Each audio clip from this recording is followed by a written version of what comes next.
Dan waktunya 1 menit Pak Prabowo, kami persilahkan. Saya cukup kaget karena beberapa hari yang lalu calon wakil presiden Bapak menyampaikan bahwa negara kita tidak dalam keadaan perang sehingga untuk apa kita harus beli alat-alat perang. Tapi hari ini Bapak mengatakan Bapak setuju dengan kenaikan anggaran 1-2%. Jadi itu saya minta ketegasan. Yang kedua, ya sekali lagi data-data yang Bapak pegang adalah keliru dan juga Pak Ganjar tadi juga banyak kelirunya. Saya sangat transparan dan semua partai yang mengusung Bapak, Profesor Anies, mendukung APBN, berarti mendukung program saya.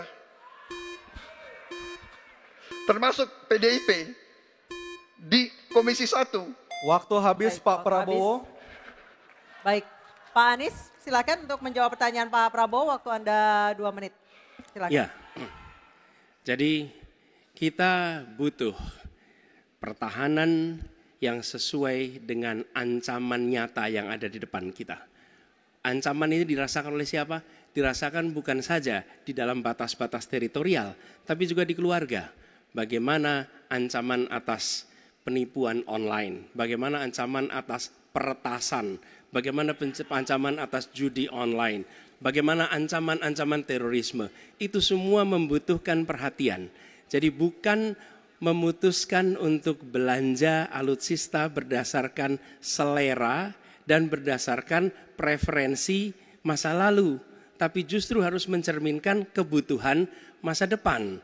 Inilah yang menurut kami penting. Ya, anggarannya perlu kita tingkatkan, tapi jangan keliru.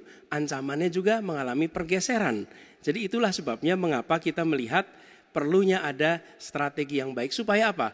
Supaya kekuatan yang kita miliki mereka bisa bekerja dengan optimal, tidak sia-sia.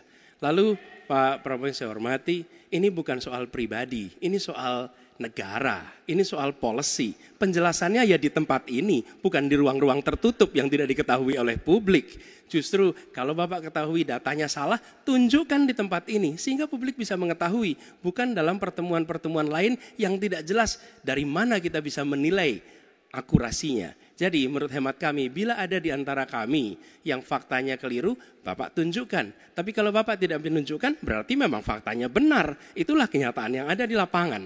Dan ini juga yang selalu kami gunakan. Kami gunakan fakta-fakta itu. Itulah sebabnya, Pak, kami melihat penting sekali untuk kita tenang, dingin, jangan emosional dalam menghadapi persoalan-persoalan kenegaraan, dalam menghadapi persoalan-persoalan pertahanan. Demikian jawaban kami. Terima kasih. Baik, terima kasih Pak Anies. Oke, tenang dulu. Tenang dulu. Mohon tenang Bapak dan Ibu, mohon tenang supaya kita bisa mendapatkan intisari dari jawaban maupun pertanyaan dari ketiga capres kita ini. Dan kami persilakan Pak Prabowo untuk menanggapi Pak Anies dalam waktu 1 menit Pak. Kami persilakan Pak Prabowo. Pak Anies. Saya tidak bicara tertutup, saya bicara di Dewan Perwakilan Rakyat Komisi 1. Di mana semua partai yang mengusung Bapak hadir dan menyetujui yang saya ajukan. Jadi dan juga sekarang waktunya nggak ada. Jadi saya mengundang kita bicara terbuka. Terbuka, silakan. Tapi saya ingatkan, Bapak cinta atau tidak dengan negara ini? Masa kita mau buka semua kekurangan kita, semua masalah kita buka di depan umum? Apakah itu pantas? Di negara yang baik, di negara maju, masalah rahasia ada, Profesor. Jadi bohong, saya tidak minta tertutup. Saya terbuka, Komisi DPR terbuka. Baik, waktunya habis. Waktu habis Pak Prabowo, waktu habis. Kami persilakan Pak. Mohon tenang. Tenang dulu kita lanjutkan. Supaya pemirsa di rumah juga bisa mendapatkan intisari dari acara kita malam hari ini. Mohon tenang. Silakan Pak Anies untuk memberikan tanggapan atas pernyataan Pak Prabowo, waktu Bapak 1 menit. Tidak ada yang perlu dirahasiakan.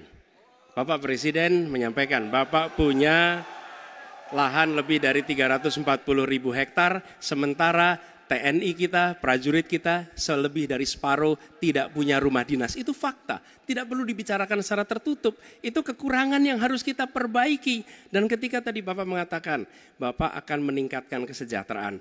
Pak, Bapak ini sudah Menhan selama 4 tahun, hampir 5 tahun. Bukan calon Menhan, jadi harusnya menunjukkan inilah yang sudah saya kerjakan. Bukan mengatakan apa yang akan dilakukan. Nah saya menyampaikan, bila saya ditugasi maka kenaikan gaji dilakukan tiap tahun.